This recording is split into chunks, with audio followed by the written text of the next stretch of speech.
Bienvenida, Lucía Freitas. Muchas gracias. Es un honor tenerte hoy aquí. Enhorabuena por este premio merecido.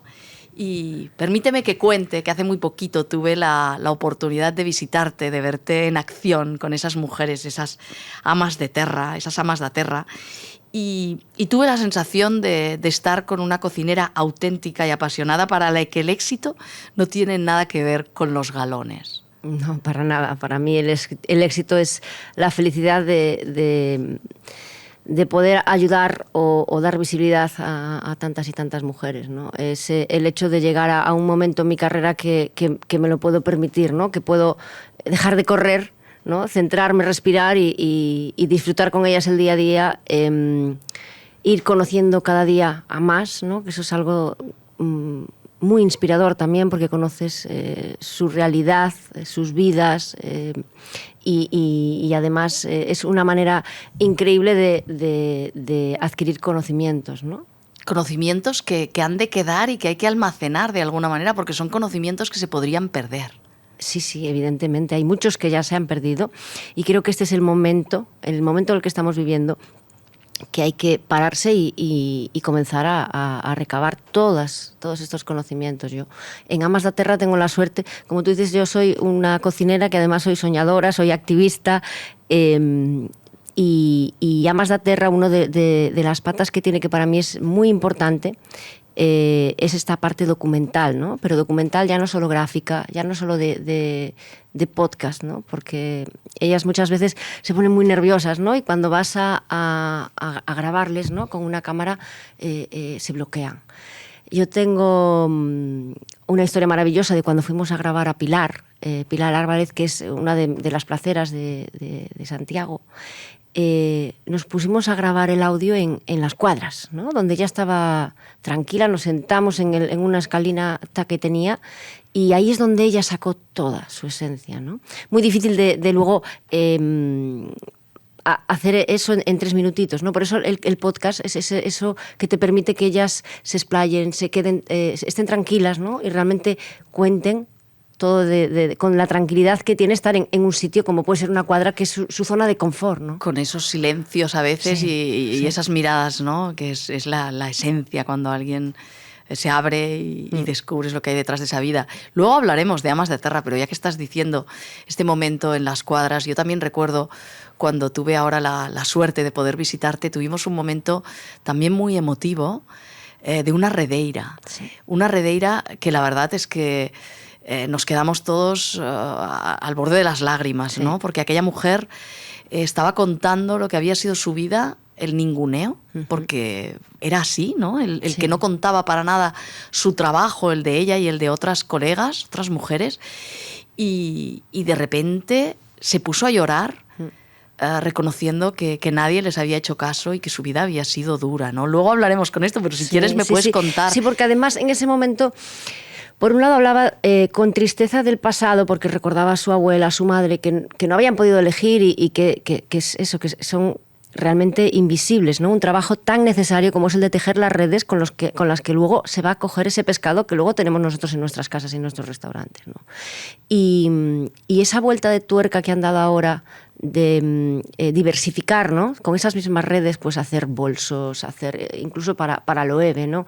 Es alucinante lo que están haciendo. Es alucinante. Y yo creo que mucho también era la emoción que sentía ella, era en sentirse culpable en algún momento, o sea, de alguna manera, de que el trabajo de redeiras haya cambiado, ¿no? Y poder decir, puedo coger a mi hija y decirle, ahora vas a tener una continuidad, vas a tener un trabajo que de verdad es una profesión y está respetado y valorado, ¿no? Yo creo que su emoción venía por todo ese cóctel de sentimientos de, por un lado, recordar a su madre, a su abuela, a tantas mujeres que están en esos jalpones pequeñitos trabajando con toda la invisibilidad del mundo, ¿no? Que no tienen ni seguridad social ni nada, ¿no?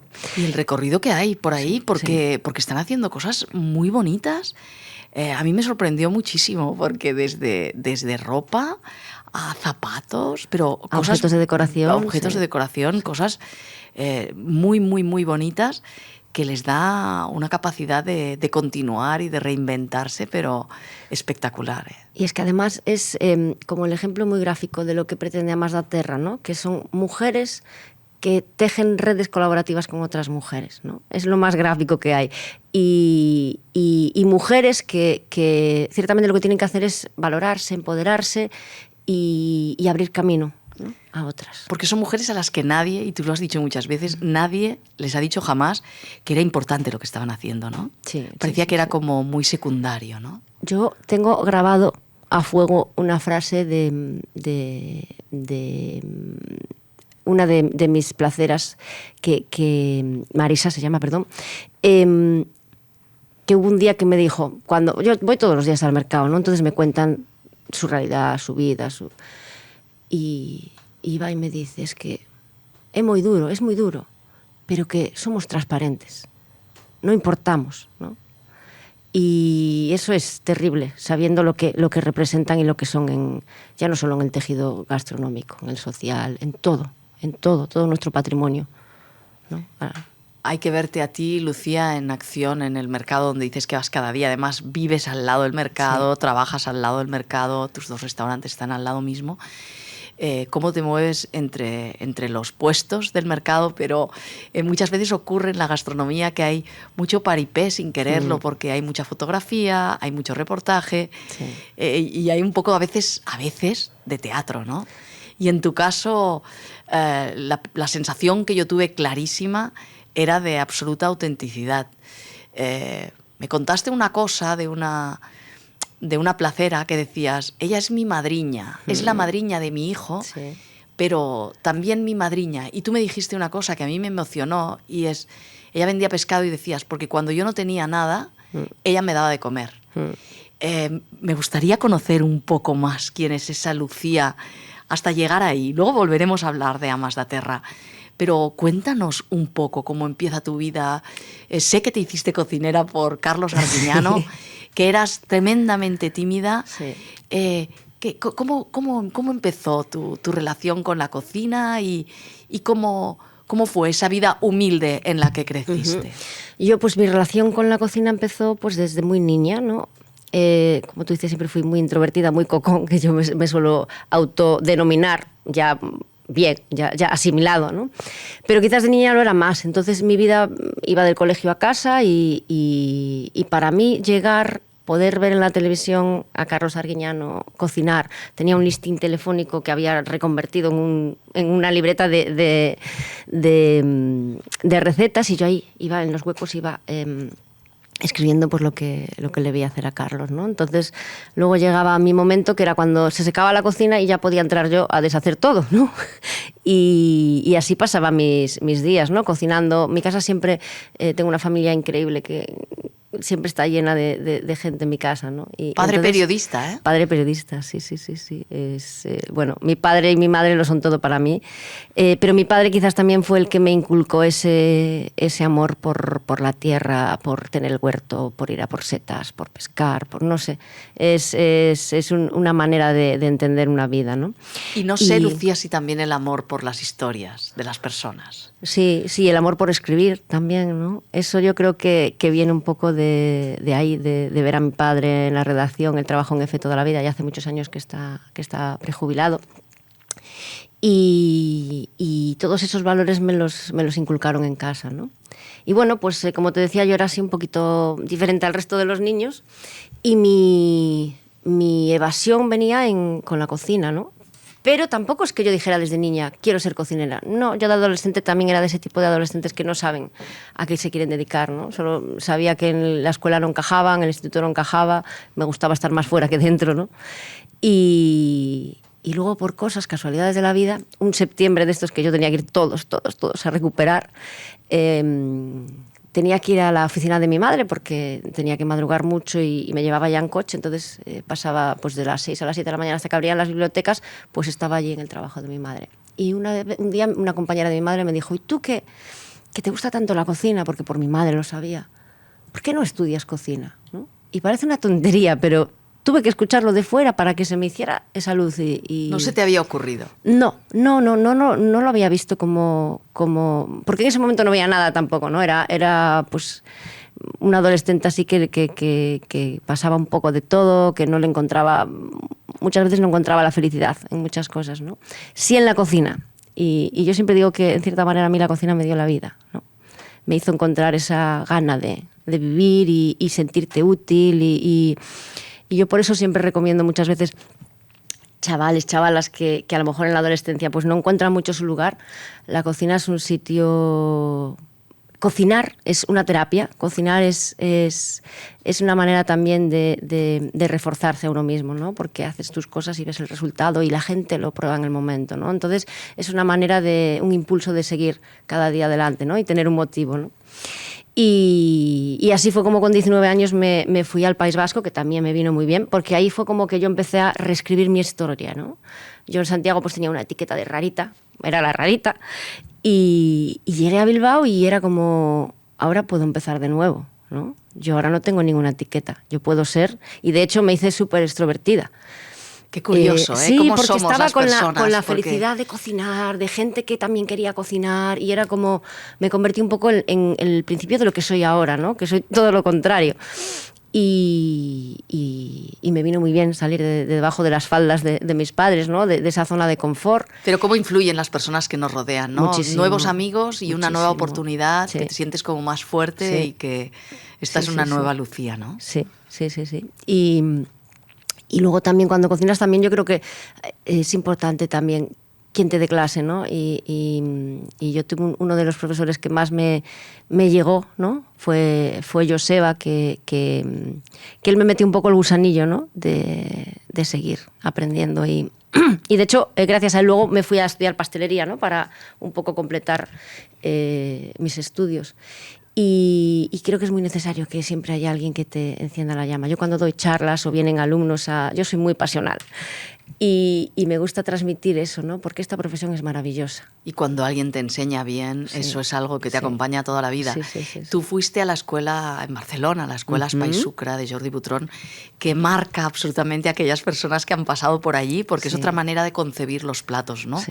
Otras armonías, otro lenguaje, otra manera, no sé si de componer, pero aquello te marcó y te marcaron también las casas por las que pasaste, estas casas como El Celler, que creo que fue tu primer restaurante gastronómico, sí. No sé si como clienta o como...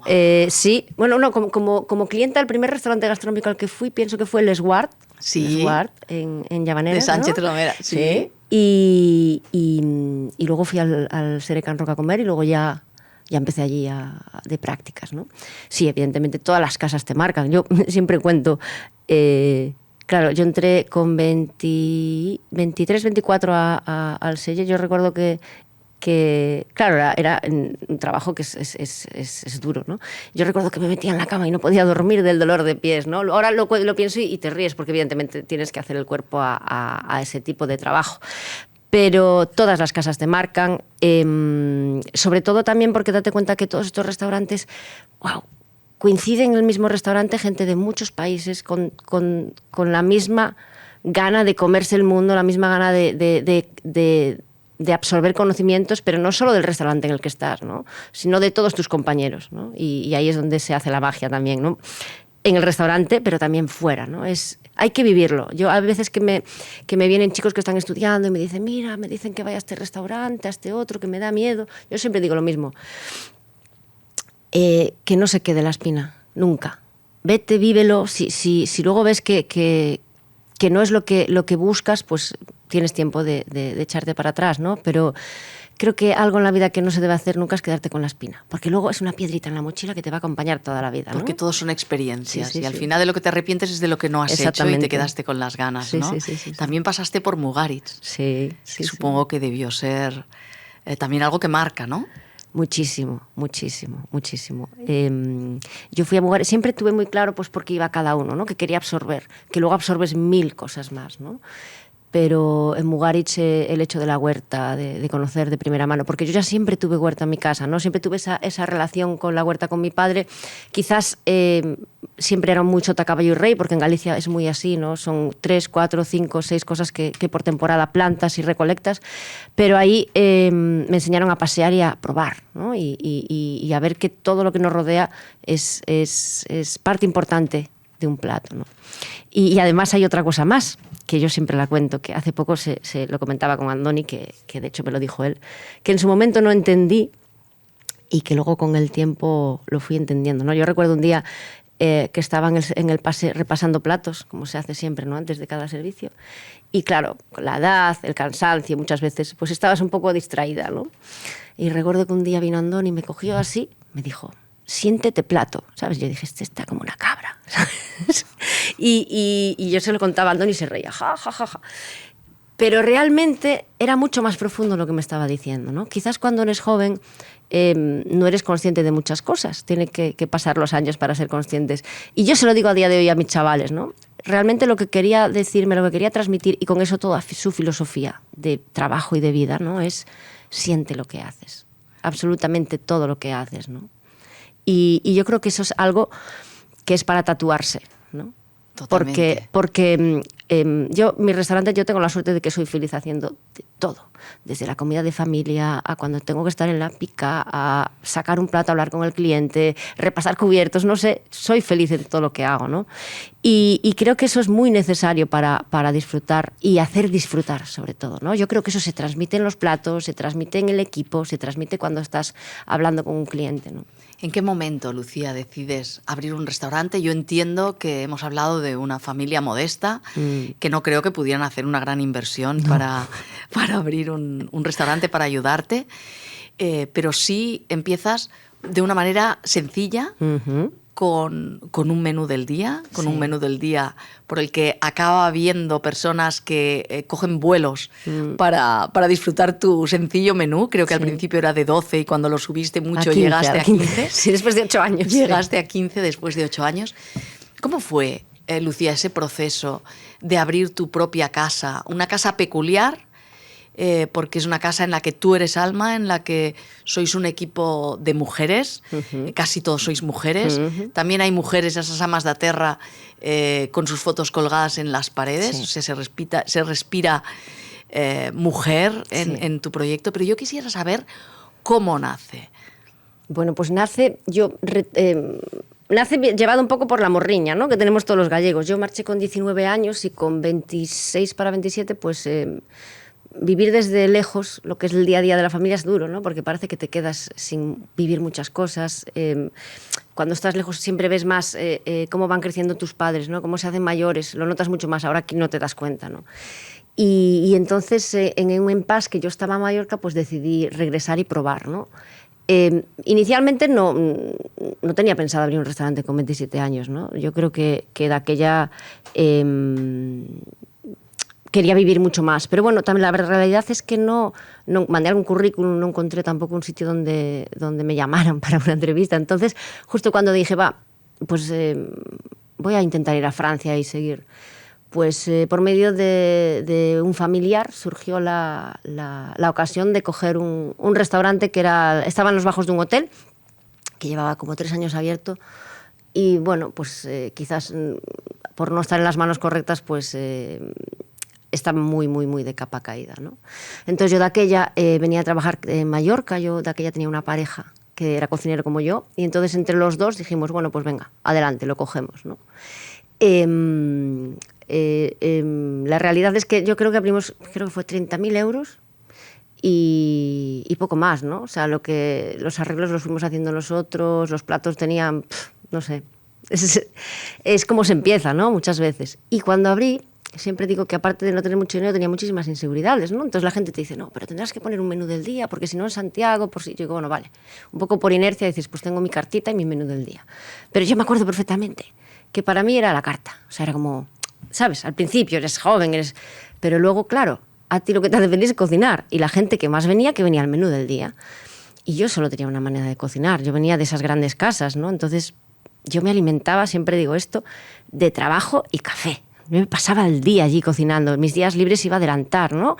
Es que cualquier plato que estaba en mi menú de degustación estaba en un menú del día de 12 euros, ¿no? Pues con todo el producto fresco, porque hay muchas... O sea, mi manera de pensar siempre ha sido así. Empecé a plantar en la huerta muchas otras cosas que no podía pagar, ¿no? Entonces era como... Todo eso fue creciendo poco a poco, ¿no? Sí que es cierto que lo que me hizo súper feliz en un comienzo, que era tener el restaurante lleno, terminó volviéndose en mi contra, ¿no? Porque de martes a viernes tenía el restaurante lleno al mediodía y el fin de semana estaba vacío, porque la gente se iba a otros, ¿no? Porque ¿por qué venir a pagar cartas si me das...? Eso quizás son errores de juventud, pero bueno, que no me arrepiento porque yo sé que soy lo que soy y como soy por todo eso que pasé, ¿no? Que es, por un lado, muy gratificante, gente que viene de todos los lugares para comer tu menú.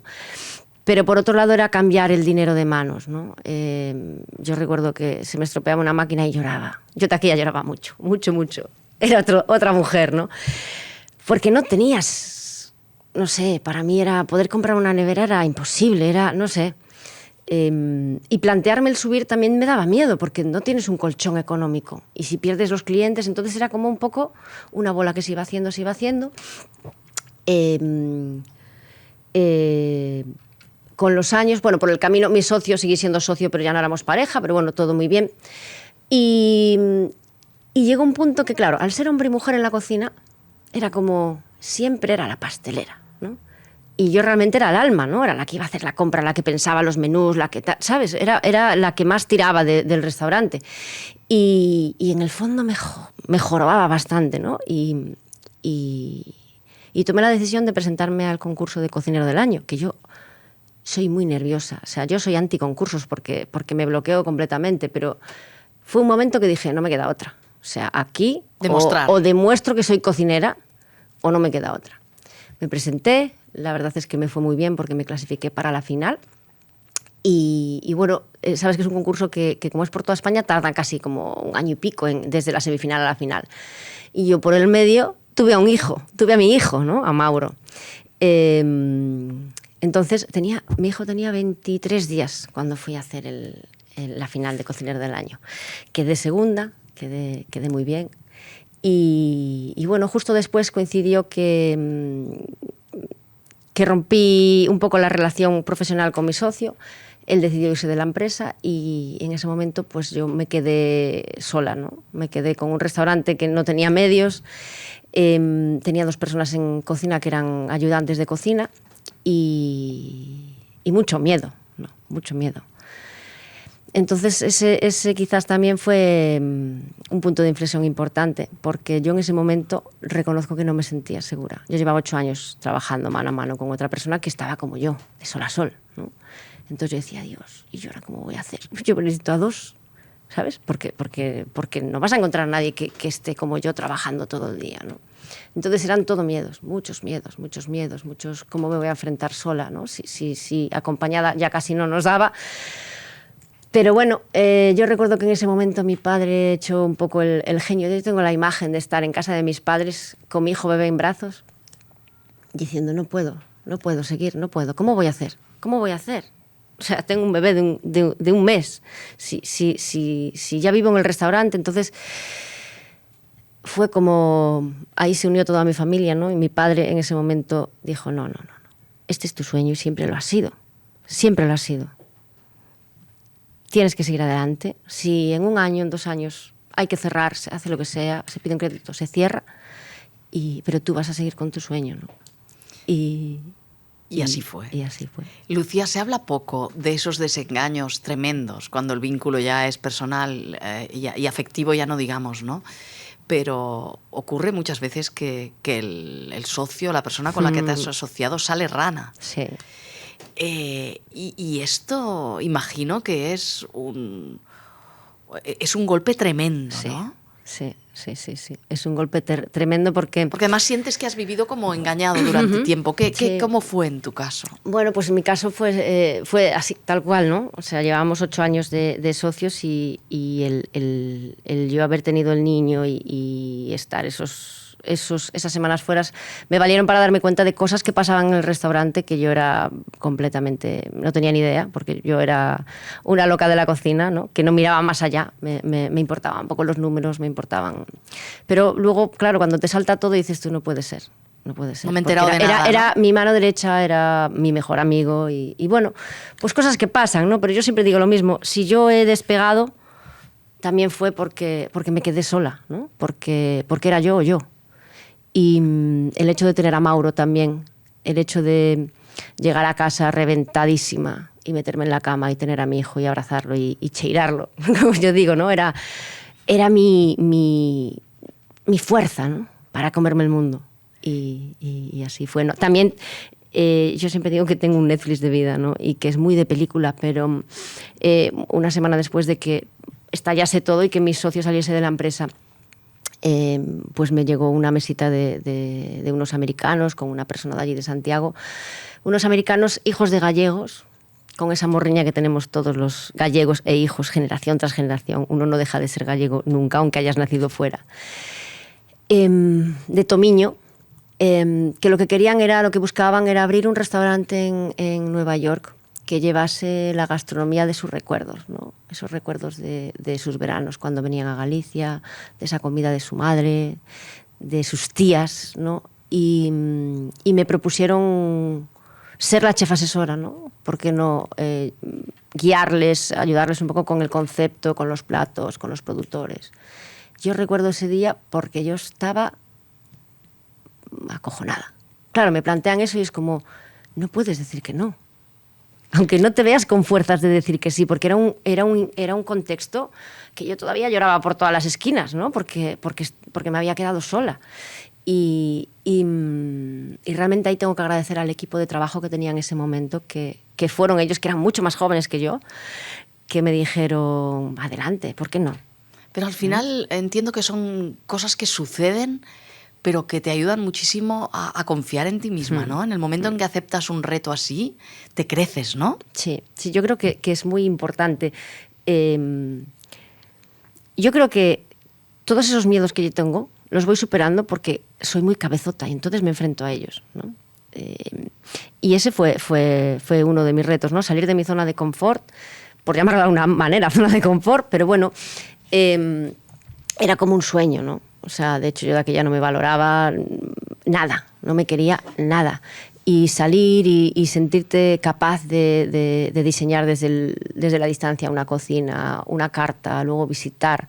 Yo recuerdo el día que estábamos en el avión, yo y Frank, que era el chico que se fue allí para jefe de cocina, estábamos sentados en el avión, nos miramos y dijimos, hostia, que es verdad, ¿sabes? Llevábamos un año con charlas, con mails, con tal.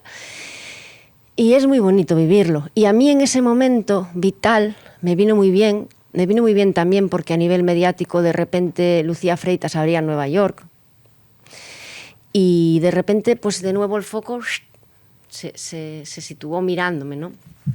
Y eso me valió para apostar por mí, para decir, ahora cumplo mi sueño, ese sueño de tener un restaurante con mesa de mantel, ¿no? Y para creer en ti misma, sí, de alguna manera. Sí, Lucía, sí. Yo te he dicho que hablamos poco de esos disgustos tremendos cuando te das cuenta que tu socio pues, te ha estado engañando durante mucho tiempo, ¿no? Y que no te has enterado de nada. Y esto ocurre en muchísimos restaurantes y en todo tipo de proyectos, obviamente. Pero también se habla poco de algo que yo tengo la impresión cuando hablo contigo, y es, tú vas hablando de cuando de repente eres madre tú sola, ¿no? Sí. Y tengo la sensación de que tampoco se habla mucho de esa fuerza de la naturaleza, que yo no sé de dónde sale ni qué es, que la da la maternidad, ¿no? Sí. ¿Qué ocurre?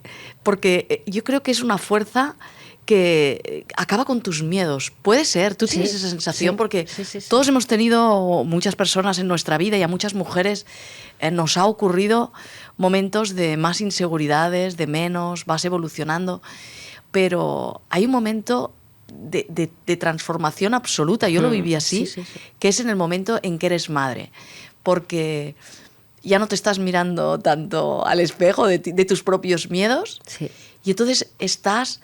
eres capaz de hacer cualquier cosa por aquella persona, ¿no? Sí, es el otro, es poner la mirada en el otro. Me gustaría que hablaras de esto, porque esto es algo que no lo hablamos mucho y ocurre, ¿no? Sí, yo, por ejemplo, en mi caso siempre cuento que yo antes quizás era súper pesimista, ¿no? Porque los negocios, pues, bueno, por llamarlo de alguna manera, pues era duro, nunca veías un poco la luz y fue el día y la noche, ¿no? También porque vino dado por otra serie de circunstancias duras, pues como lo de mi socio, como ser madre sola y demás. Entonces, la realidad es que eso lo que me hizo generó en mí una positividad, ¿no? Es decir, siempre ves la luz al final, ¿no? Hay momentos, todos tenemos momentos de inseguridad, de miedo, ¿no? Y más cuando tienes negocios y hay muchas familias que dependen de ti, ¿no? Pero siempre hay esa luz al final del túnel que sabes que vas a salir, porque saliste de una y de miles, ¿no? Y a mí eso me lo dio la maternidad. Ese cambio de chip, ese también reconozco que yo, como la cocina fue mi terapia, yo vivía para cocinar, vivía la vida en el restaurante, ¿no? Y de repente tenía algo fuera del restaurante maravilloso, ¿no? Que me llenaba de la misma felicidad. Entonces, para mí fue como que se cerró el círculo y ya era feliz cocinando, y era feliz en casa, y era feliz de todas las maneras, ¿no? Entonces, sí, a mí Mauro me dio mucha fuerza, mucha fuerza. Hay un dibujo de Mauro en tu cocina que vemos los comensales desde el restaurante, y yo mientras estaba comiendo pensaba en esto, ¿no? Pensaba qué importante esa criatura, ¿no? Sí. Qué importante en la vida de una persona.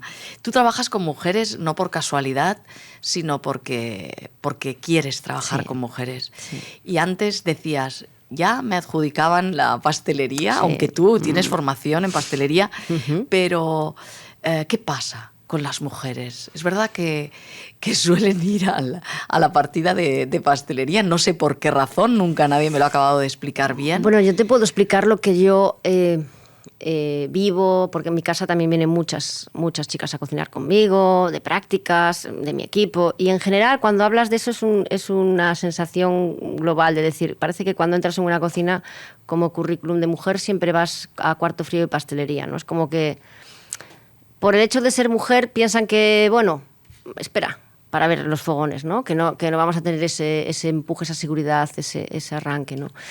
Y yo creo que eso pues es un error. También creo que este momento en el que estamos viviendo, que es tan difícil encontrar personal y demás, nos está viniendo muy bien, porque nos están dando la oportunidad de demostrar nuestro talento, que yo digo que es... Yo tengo un equipo todo de mujeres y es increíble. O sea, es increíble. A veces sí que nos ponemos a hablar y es como... Es paradójico. ¿Cómo no va a ser buena una mujer en la cocina si llevamos toda la vida cocinando? ¿Qué rasgo tiene un hombre diferente al de la mujer para tener más capacidad de crear o más capacidad de liderar o más? Ninguno. Yo creo que solo nos han faltado las oportunidades. Creo que eso está cambiando. Creo que cuando yo estudiaba cocina éramos 4 o 5 mujeres en la clase. Ahora es al revés. Son 4 o 5 hombres y el resto son mujeres. Entonces, yo creo que es una realidad que está cambiando, pero que no debemos olvidar que aún así hay que trabajar, ¿no? Activamente para que eso se fije, ¿no? Yo siempre digo que la gala Michelin, que hablabas tú, que no había mujeres, es una realidad, pero es una realidad también porque faltan mujeres con restaurantes propios, que firmen con restaurante propio. Para un empresario... que piense que su restaurante... ahora ya está cambiando un poco, ¿no? Pero antes en un gastronómico tú trabajabas 14, 15 horas al día. Era la realidad. Y punto. Y si no te gusta, te vas, ¿no? Entonces, quizás para un puesto de responsabilidad, muchos empresarios pues no veían a una mujer, porque cuando con 30, 30 y pico años, con el hecho de querer formar una familia, ¿no? Que se nos antepone siempre, pues...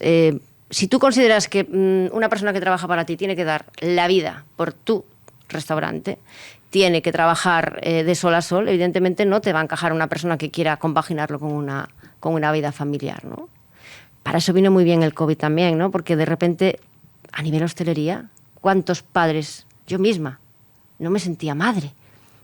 Mi hijo tenía 2 años y yo trabajaba tantas horas que a veces era como, parecía que eras la tía, ¿no? Que en los 2 días libres sí que estabas completamente pegada a él, pero luego muchas veces salías de casa a las 8 de la mañana y llegabas a la 1 de la mañana, ¿no?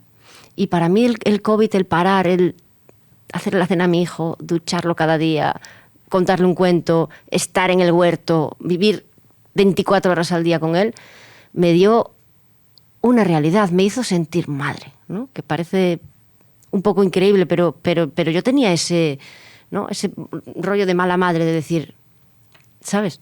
Y yo creo que ese confinamiento, ese COVID, ese estar de nuevo con la familia, y hizo ver lo mismo a muchos hombres. Entonces eso es algo ya imparable, es algo que no va a cambiar. Los padres quieren ser padres y las madres quieren ser madres, independientemente del rol que ejerzas. Y yo creo que eso es lo que nos está viniendo ahora todo de vuelta, ¿no? Y ¿Crees que empezamos a ir por buen camino en ese sentido? Sí, sí, forzado porque también ahora muchos es problema porque no hay suficiente personal y demás. Entonces eso todo es como que habíamos aceptado que la vida en la hostelería era así. No, no. Yo te preguntaba al principio, decía al principio que para ti tengo la sensación de que el éxito no tiene nada que ver con los galones, pero sí que esa fuerza que muchos vemos en ti cuando te vemos allí en acción con las amas de terra, cuando te vemos en el mercado de abastos, cuando te vemos como una luchadora bestial. Yo he visto a bastantes mujeres luchar así. Tengo la sensación de que es una ambición diferente, muy de mujeres, ¿no? No sé por qué me he encontrado con algunas otras mujeres que me recuerdan a ti en ese sentido de que son imparables. O sea, la ambición es brutal, pero porque esa ambición es hacia los otros. Es diferente, exactamente. ¿Eso es de mujeres? Yo pienso que sí, porque yo creo que realmente si te pones a pensar en a día de hoy los cocineros y las cocineras referentes, si te fijas, la gran mayoría de esas mujeres luego tienen paralelamente una fundación, un trabajo importante en la comunidad. Y yo creo que ese ego que a lo mejor tienen los hombres, que también les da más fuerza para plantarse en un Madrid Fusión y hacer una ponencia con 4 cosas, ¿no? Y a nosotros, aunque tengamos un discurso y un trabajo previo, siempre tenemos esa inseguridad de yo cómo voy a enseñar al resto, ¿no?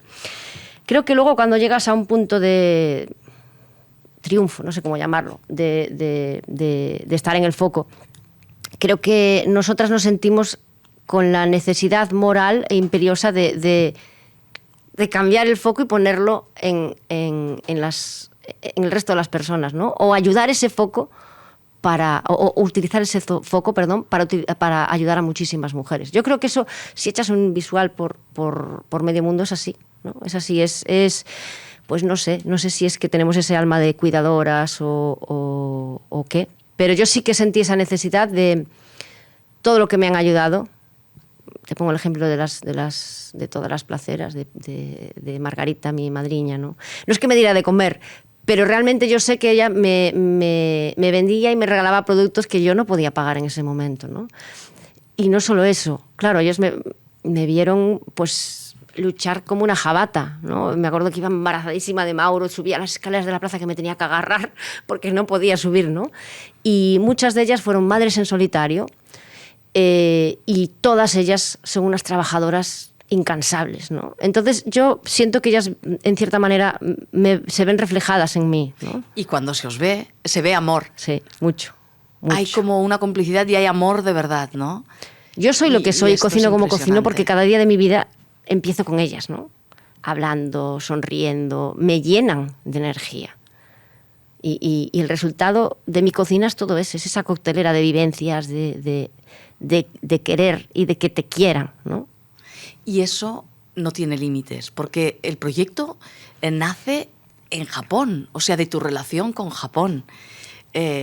¿Cómo surge esa relación con Japón y con esas mujeres que bucean? Sí, bueno, pues yo hace 7 años, cuando yo todavía tenía el menú del día, vino una clienta japonesa a comer que estaba haciendo un artículo de vinos y de gastronomía y le preparé así un menú un poquito diferente de lo que tenía. Bueno, de hecho yo me acuerdo que le puse un plato de la comida de personal, se lo tuneé, le puse un caldo de cocido, unas berzas, una merluza de celeiro, bueno, y ella marchó, o sea, se sintió encantada, ¿no? Encontró como un nexo de unión entre mi cocina y Japón. De aquella yo no tenía ni lo de Nueva York ni cosa parecida, ¿no? No salía ni a Portugal a comprar toallas, ¿no? Como se dice. O sea, no, vivía por y para mi restaurante, sin vacaciones y sin nada. Y luego, cosa rara en mí, porque yo de aquella no salía jamás a sala, salía a la mesa y claro, yo cuando hablo me salen las chispas de la pasión que siento por la cocina, por la gastronomía en general, ¿no? Y yo le conté que mi sueño era poder ir a Japón, ¿no? Y ella me dijo, yo te voy a llevar. Claro, muchas veces los clientes te prometen muchas cosas, ¿no? Cuando vienen a comer. Pero sí que es cierto que pasaron 2 días y recibí un sobrecito con 2 libros de cocina japonesa. Y desde ese momento empezamos a tener un vínculo, nos escribíamos, ¿no? Yo creo que fue un año y pico más tarde, por ahí, que me llamó y me dijo, te voy a traer a Japón. Vas a ser la primera mujer que dé una ponencia en el Congreso de Hakodate, gastronómico. Y ahí empezó todo, ¿no? Ahí empezaron mis viajes, mis charlas. Ella es una mujer, Mari Watanabe, es mi mamá japonesa. Es una mujer increíble, con una vinculación a la gastronomía española increíble. Ella, de hecho, da clases de cocina allí en Tokio, ¿no? De cocina española. Su marido es guitarrista de flamenco, o sea, te puedes imaginar. Y además es una mujer activista de que se reconozca el trabajo de la mujer y de las productoras, ¿no? Entonces se cruzaron pues dos personas que pensaban igual, ¿no? Y entonces cada vez que iba y que voy a Japón, pues intentamos siempre dar cursillos para chicas, dar charlas un poco para azuzarlas, ¿no? Para motivarlas, ¿no? A que luchen, porque allí en Japón quizás es un poco más difícil que aquí. Yo he dado clases a auténticas cracks que cuando llega la maternidad dejan de trabajar, ¿no? Y bueno, en un evento que hicimos en Karaizawa, di una charla. En ese momento estaban haciendo MEC aquí en España y yo estaba súper, ¿sabes? Muy motivada, ¿no? Entonces, movimiento de mujeres en gastronomía. Sí. Entonces fui allí y les hablé de lo que era MEC, que yo tampoco tenía... empezaba a tener vinculación, ¿no? Pero les hablé de lo que era la sensación de unirse, ¿no? De ayudar, de tejer esa red, ¿no? Colaborativa. Y hablé con Mari y le dije que me echara una mano, que ¿por qué no era ella la madre de ese proyecto, ¿no? Porque ella podía, porque tiene capacidad de hacerlo, ¿no? Y con mucho trabajo, porque ya es mayor, creó WIC, Women in Gastronomy, ¿no? Que es una asociación muy bonita, porque es una asociación que no busca nombres propios, ¿no? Aquí nadie es más que nadie. Lo que busca es tejer esa red entre productoras, cocineras, mujeres vinculadas a la gastronomía en general, ¿no? De todo tipo. Y es una asociación completamente sin ánimo de que nadie sea más que nadie, ¿no? Incluso hacen cosas solidarias para poder ayudar a las mamás para que puedan tener alguien para que le cuide a los niños. O sea, es maravilloso, ¿no? Que ese es el peligro, ¿no? Un poquito de cuando se asocian los colectivos o cuando las mujeres se juntan. Tiene que ser muy útil para que aquello sirva, ¿no? O sea, el problema quizás es cuando... No sé, cuando el enfoque no es el correcto. El correcto, no es fácil, ¿no? Y yo creo que las personas que integran estas asociaciones o estos colectivos tienen que ser mujeres con ganas de cambiar el mundo, con ganas de ayudar, que sea todo amor y hacia la que está a su lado, ¿no? Sin envidias, sin nada de nada. Eso se tiene que dar fuera. Si no, no te metas en una asociación, ¿no? Yo creo que debemos ir todos a una, ¿no? En ese aspecto. Y bueno, mi idea... Desde aquella estuve muy claro que quería hacer algo parecido en Galicia, ¿no? También coincidió con mi visita en Shima a las amas. Las amas son las buceadoras, las mergulladoras japonesas, que son mujeres muy mayores, que a mí ahí quizás veía mucho el reflejo de las mujeres gallegas, ¿no? Claro, las percebeiras o las mariscadoras. Las mariscadoras, pero incluso las mujeres de la plaza. Son mujeres muy mayores, son mujeres que son... unas currantas y entonces vi esa vinculación. Aparte de esa zona, es la zona de las rías japonesas, que se llama rías por unos gallegos que hace años le pusieron ese nombre, ¿no? Es como increíble cómo estando tan distanciados tenemos tantas cosas similares, ¿no? Entonces ahí ese fue el germen del nombre de Amas, ¿no? Pero Amas por las amas japonesas, por esa vinculación, porque quiero en un futuro cercano hermanar WIC con Amas da Terra. Quiero poder llegar a hacer intercambios culturales y pasantías, ¿no? Pues de cocineras, de productoras, de artesanas, que haya ese vínculo, ¿no? Esa sinergia. Que ellas vengan aquí, vivan Galicia y sientan la tierra y cómo son nuestras maneras y que aprendan la manera de hacer las cosas, ¿no? Porque además tenemos muchos intereses comunes porque tenemos una geografía muy parecida, ¿no? Y al revés también, ¿no?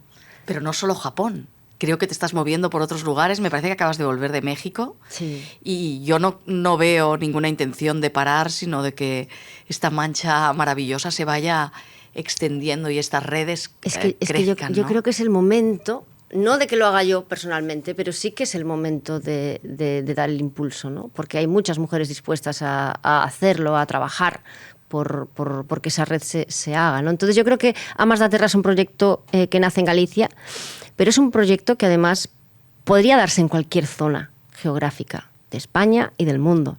Yo cuando salgo fuera siempre doy charlas y hablo un poco de lo que significa Amas da Terra, y allí donde vas siempre te cuentan de alguna asociación o de que el rum ya está, ¿no? Es simplemente unirse y hacerlo, ¿no? A mí el hecho de llevarlo a cabo, quizás un poco el detonante fue San Sebastián Gastronómica, que fue hace un año, ¿no? Y yo Madrid Fusión ya había a modo...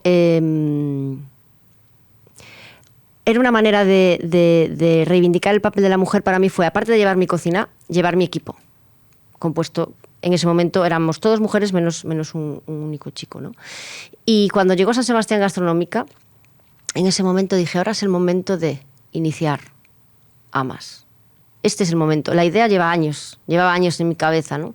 También es cierto que justo pues el ecosistema que tenía a mi alrededor es muy favorable en ese momento, ¿no? Porque somos todas mujeres y todas mujeres con muchas ganas de cambiar el mundo, ¿no? Incluso mi pareja está muy metido en Amas da Terra porque es el primer activista, ¿no? de ese cambio, Toni. Una persona extraordinaria, sí, que es el impulsor. Es el que me alienta, ¿no? Es increíble tener a tu lado a una persona que todo esto lo ve como con más energía todavía, con más ilusión, ¿no? Que no claro, tú te das cuenta de tener pareja trabajando los horarios que tenemos, ¿no? Y encima te metes en más cosas, ¿no? Es difícil encontrar una persona que te entienda, y en este caso además no solo que me entienda, es que es un entusiasta absoluto, sí, ¿no? De hecho, en ese viaje a San Sebastián yo tenía que ir con mi equipo en el furgón, y él fue el encargado de ir en ese autobús en el que nos llevamos a 25 mujeres del rural, a 25 amas, que ahí surgió la magia. Ahí fue donde nos dimos cuenta del poder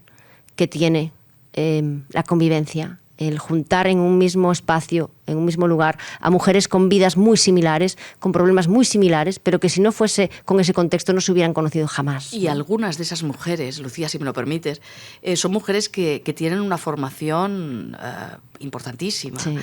Yo estaba pensando en estas maravillosas elaboradoras de leches y de yogures, que son un equipo fantástico.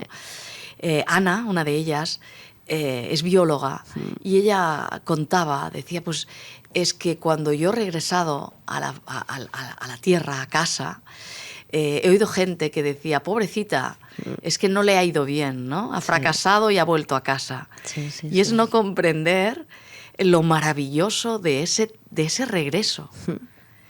Y hay que verlas para darse cuenta de la energía, de los proyectos, de la investigación, sí, que están llevando a cabo. Es impresionante. Y las ganas de ir tú también a las universidades, a las escuelas, sí, sí, sí, para llevar todo este conocimiento, para hacer toda una labor inmensa que queda por hacer. Mira, hay una cosa que me contó Ana la última vez que fui, Ana Corredoira, que fuimos a verlas. Y estaba súper orgullosa porque en el pueblo se le acercó una madre y le dijo, que sepas que mi hija quiere ser bióloga para tener una granja. Porque fue a tu granja, conoció tu historia, y eso es lo realmente bonito, ¿no? Que se vea un futuro en el rural. Amas da Terra también lo que busca es eso, es llevar a las escuelas estos casos de mujeres que son referentes, porque lo son. Pero desde Pilar, que lleva toda la vida, es la cuarta generación que va al mercado de abastos, a Ana Corredoira, a Marta Álvarez, es gente que lleva su trabajo, su vida, su tierra, ¿no? Y es gente que lo que quiere es que se pueda vivir bien en el rural, ¿no? Que no, parece que nos contaban también que cuando decidieron abrir la yogurtería, la lechería en el pueblito de Ana, que son 3 casas. Que es una yogurtería maravillosa, puedes decir el nombre. Por favor, Sen Mais leche y Sen Mais yogur. Un producto maravilloso. Es un producto que, fíjate tú, toda la gente que ha dejado de tomar yogur vuelve cuando lo prueba, porque es un producto increíble, es cremoso, no necesitas nada de azúcar, es como es impensable, ¿no? Y es el producto de una cooperativa de 2 mujeres que lo que quieren hacer es traer la riqueza al rural y hacerlo de manera coherente, ¿no? El día que yo las visité, Marta cumplía, no me acuerdo cuántos años, que había tomado la decisión de dejar el mundo de la empresa al que ella se dedicaba, no tenía nada que ver, y vivía en la ciudad, yo creo que en Madrid. 20 o así ya. Sí, y celebraba, hacía tantos años que ella había tomado aquella decisión, y le caían las lágrimas de felicidad. Sí, es verdad. Porque había tomado la mejor decisión de su vida, ¿no? Con mucha lucha, mucho, como todo, como todas las cosas que luego se valoran y se disfrutan. Sí. Lucía, hay un tema del que he visto que has hablado en alguna entrevista, en alguna muy bonita entrevista como la que te hicieron en la SER, el compañero Carlos García Cano de la SER. Hablabas de una cuestión de salud, que no tiene nada que ver con lo que hemos estado hablando hasta ahora, pero que es importante y que mucha gente se puede sentir también interpelada, ¿no? Porque tú tienes muchos problemas de intolerancias, tienes muchos problemas de estómago y son muy incomprendidos esos problemas. A la gente le llama la atención el hecho de que tú seas una cocinera y que tú digas lo que mejor me sienta es lo que no tomo, creo que dices, o algo así, ¿no? Lo que no como. No me acuerdo cómo es la frase. A la gente le impacta esto. Pero más allá de ese impacto de decir, mira, qué casualidad, ¿no? Una cocinera y casi no puede comer ni las verduras que tanto adora y todo esto. Pero a mí me gustaría que hablaras, no solo como cocinera, sino como una persona normal y corriente a la que pues le achacan cuestiones de estrés. Es muy fácil poner etiquetas a problemas que realmente te complican muchísimo la vida y te llegan a amargar la vida. Y hay muchas y muchas y muchas personas, y todos tenemos cerca personas que se encuentran con problemas parecidos, a veces problemas de digestión, a veces pues que se hinchan según lo que toman y no les sale intolerancia al gluten, pero es muy, pero muy, algo muy, no va muy, bien, ¿no? Algo no va bien. Yo recuerdo cuando yo empecé a sentirme enferma. Tampoco hace tantos años, ¿no? Pues no, mira, yo creo que Mauro debía tener alrededor de 2 años. Yo creo que coincidió un poco con la Estrella también, un poco por ahí fue. Mira que yo cuando tuve a Mauro dormía con suerte 4 horas y no eran del tirón. Trabajaba 16 y tenía una vitalidad y una fuerza imparable, ¿no? Imparable. Pero llegó un día que esa fuerza se fue. Que cada vez que abría los ojos por la mañana me cuesta abrir los ojos, ¿no?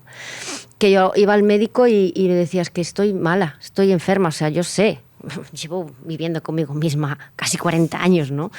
Y luego es esa parte incomprendida de que te hacen análisis, no, está todo bien, pero a ti te faltan las fuerzas, te falla todo de aquella...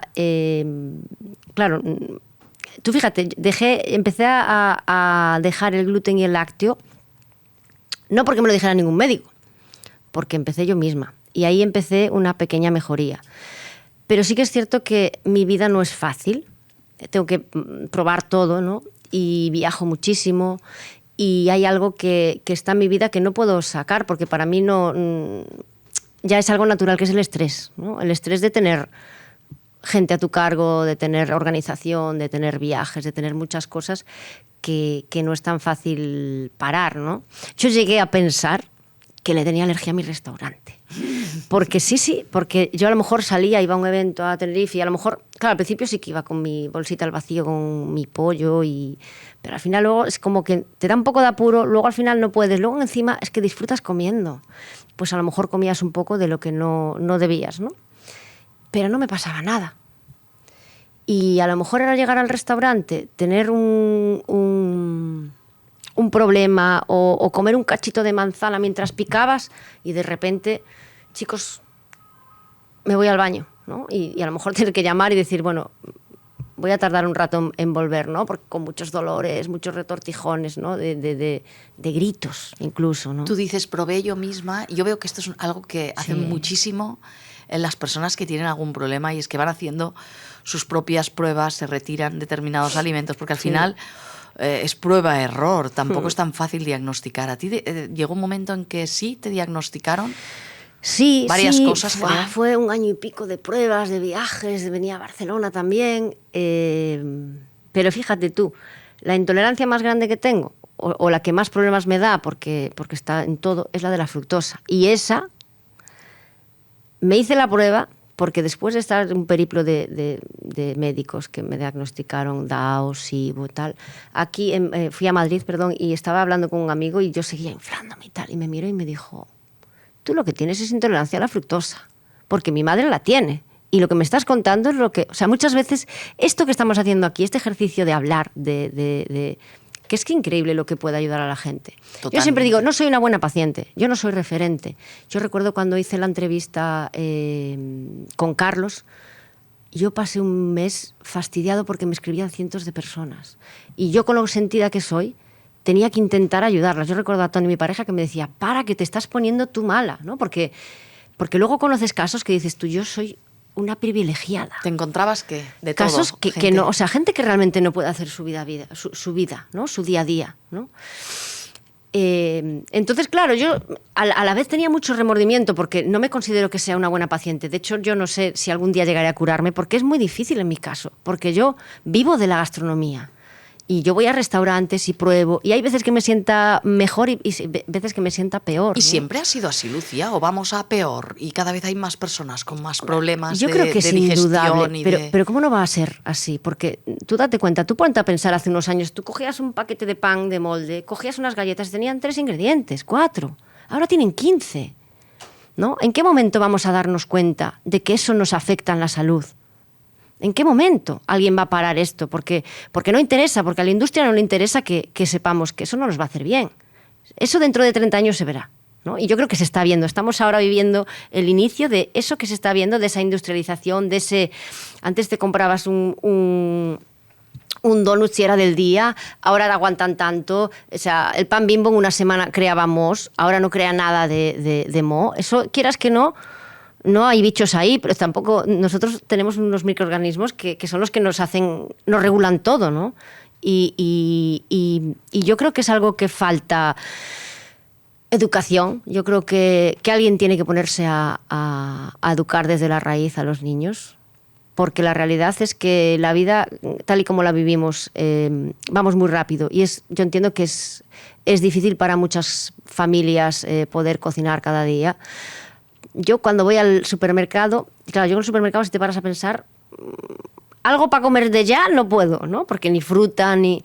Y hago un ejercicio de ver los carritos de la gente y de pensar en lo que no piensan, en lo que no se están dando cuenta que llevan a casa, ¿no? Porque no interesa, no tienen culpa ellos, ¿no? No interesa que se sepa todo. Desde la leche a que no es leche, que no sé, hemos perdido el norte, ¿no? Yo lo hablábamos con Marta de Saint-Mais, ¿no? O sea, es que muchas veces yo creo que las intolerancias, por ejemplo, a la lactosa y demás, yo creo que una leche natural trae ya todos los microorganismos para que tu cuerpo la tolere, ¿no? En el momento que la leche, entre comillas, está 6 meses, puede estar 6 meses en una estantería en un brick, ¿pero qué me estás contando? ¿Cómo no vamos a ir a peor? ¿Cómo no?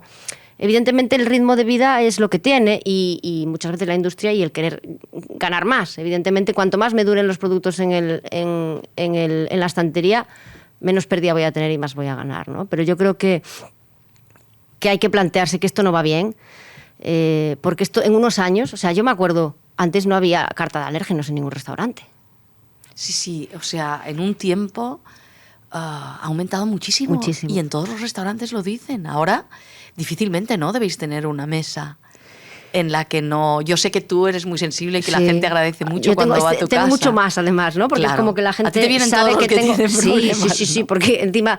Claro, yo más una vez digo, no, yo hago menús de degustación a veces mis chicos me miran y me dicen, ya, ¿sabes? Ya. No, porque haces maravillas para las personas que no pueden tomar.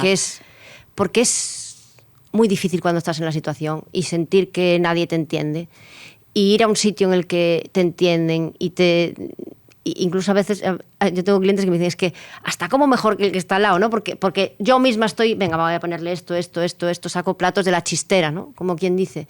Y para mí es muy importante tener esa sensibilidad, ¿no? Sensibilidad y ponerse en la piel del otro, que es un poco lo que yo creo que te define, ¿no, Lucía? Eres una persona tremendamente sensible, y yo creo que buena, generosa, y que te preocupas y te desvives por los demás. Yo creo que eso es como me educaron en casa, ¿no? Es una manera de ser. Yo tengo una abuela que es purita y en mi casa siempre un poco me dicen, tú tienes el gen purita.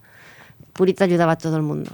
O sea, no sé cómo explicarlo. Si ella iba mucho a la Alameda, ¿no? A hablar con otras señoras, y pues a lo mejor una le decía que se le estropeaba la lavadora, pues le daba la suya y se quedaba sin ella. No sé, es la exageración de la exageración de la exageración. Pero yo creo que es un poco... Mi madre es igual y a mí me viene ese gen purita, que estoy muy orgullosa, ¿no? Pues viva Purita, viva todas las Puritas y las Lucías. Hay muchas. Y todas estas personas sensibles y generosas. Muchísimas gracias, Lucía. Ha sido un verdadero placer charlar contigo. Muchísimas gracias.